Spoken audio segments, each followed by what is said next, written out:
ਯਾਰ ਜਿਵੇਂ ਦਾ ਤੁਸੀਂ ਇੰਡੀਅਨ ਫਿਲਮਾਂ 'ਚ ਪੰਜਾਬੀ ਮੁਸਲਮਾਨਾਂ ਨੂੰ ਸਾਨੂੰ ਪੰਜਾਬੀ ਮੁਸਲਮਾਨਾਂ ਨੂੰ ਦਿਖਾਉਂਦੇ ਹੋ, ਅਸੀਂ ਇਦਾਂ ਦੇ ਤੇ ਨਹੀਂ।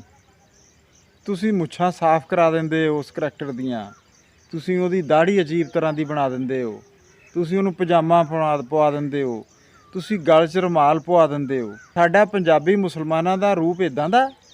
ਤੁਸੀਂ ਆਪਣੇ ਬਜ਼ੁਰਗਾਂ ਤੋਂ ਕੁਛ ਨਹੀਂ ਸੁਣਿਆ ਹੋਇਆ। ਤੁਸੀਂ ਪਾਕਿਸਤਾਨੀ ਪੰਜਾਬ 'ਚ ਆਉਂਦੇ ਹੋ, ਨਨਕਾਣਾ ਸਾਹਿਬ ਆਉਂਦੇ ਹੋ, ਤੁਹਾਨੂੰ ਸਾਰੇ ਮੁਸਲਮਾਨ ਇਦਾਂ ਦੇ ਮਿਲਦੇ ਆ। ਸੋ ਪੰਜਾਬੀ ਮੁਸਲਮਾਨ ਦਾ ਨਾ ਤਾਂ ਪਹਿਰਾਵਾ ਇਦਾਂ ਦਾ ਹੈ, ਨਾ ਉਹਦਾ ਜਿਹੜਾ ਲੇਆਊਟ ਹੈ ਉਹਦੇ ਚਿਹਰੇ ਦਾ ਉਹ ਇਸ ਤਰ੍ਹਾਂ ਦਾ ਹੈ, ਨਾ ਉਹ ਪਜਾਮਾ ਪਾਉਂਦਾ ਹੈ। ਕੋਈ 0.5% ਵੀ ਪੰਜਾਬੀ ਪਜਾਮਾ ਨਹੀਂ ਪਾਉਂਦੇ ਰਹੇ ਯਾਰ। ਨਾ ਉਹ ਰੁਮਾਲ ਰੱਖਣ ਦੀ ਰੀਤ ਰਿਵਾਇਤ ਹੈ ਕੋਈ ਪੁਰਾਣੀ ਜਿਹੜੀ ਤੁਸੀਂ ਦਿਖਾਈ ਹੈ ਪੁਰਾਣੇ ਜ਼ਮਾਨੇ ਦੇ ਹਿਸਾਬ ਦੇ ਨਾਲ। ਅਤੇ ਤੁਸੀਂ ਕਿੱਥੋਂ ਕੱਢ ਲਿਆਉਂਦੇ ਹੋ ਇੱਦਾਂ ਦੀ